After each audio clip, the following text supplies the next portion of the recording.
Hey guys, Jared here with 5-Pack Magic. I had to do another video for you. I was going through some of my Pokemon cards and organizing them into binders, and I was thinking about Chilling Reign, and I want to hunt for some legendary birds today. I'm not too worried about getting the alternate arts. I will be happy with any legendary bird that I can find out there today.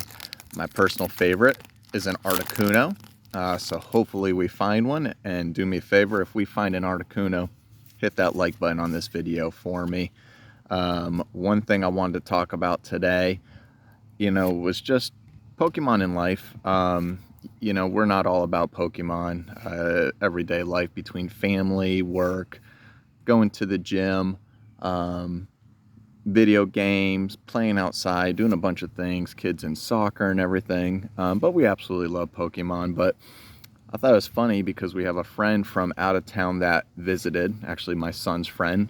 And he slept over last night, and he was talking about how, there we go, Celebi V, beautiful card. He was talking about how he plays Pokemon Go, and I was just thinking how funny that was, that, Pokemon, between like stuffed animals and the card game and the video games, we got friends of the family with Switch playing all the different video games, which, I played it on Game Boy when I was younger. And I was really excited. I got the game for Switch. I actually borrowed it from him. And I couldn't get into it as much. It's better. It's in 3D. It's absolutely awesome. You see the Pokemon walking around, but I couldn't get into it. Actually, that does remind me. I did end up getting Pokemon Snap for Switch. Absolutely love it. I think maybe the stuff that reminds me of when I was a kid is what hits me on that kind of stuff. Ooh, Porygon Z holographic. Still hunting for birds here. But yeah, Pokemon Snap. If you guys haven't played that yet on the Switch, absolutely awesome. A huge fan of it. But a little bit back to what I was talking about. They're playing Pokemon Go. They're doing a little road trip today. They all brought their phones with them. And it's funny, I remember when Pokemon Go first came out, and we would do that. All of us be on our phone. We'd go drive around, walk around, and try and find Pokemon, go to the different gyms, do the gym battles and things like that. It was fun. But yeah, Pokemon Snap, huge fan of it. Played the other 3D ones, and I'm sorry, I can't even remember the names of them now on the Switch.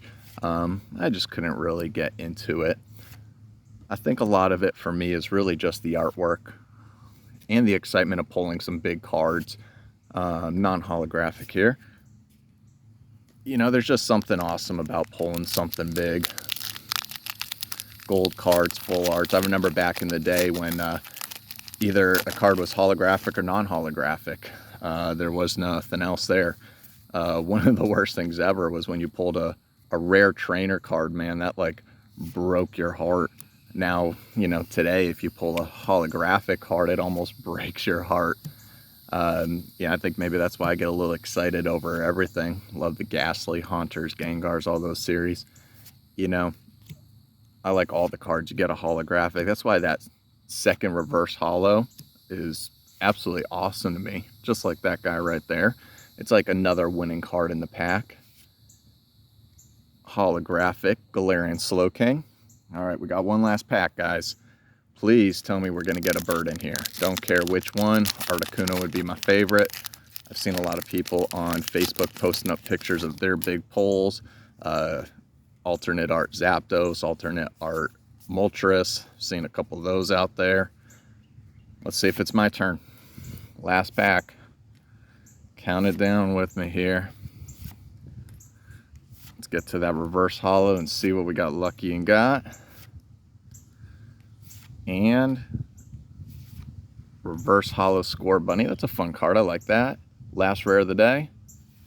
Oh, non-holographic Gallade. Man, I might have to make another video. I'm just in the mood to hunt for those birds. We'll see what we can do. Guys, thanks for watching. Hope you check out the next video. Thank you so much.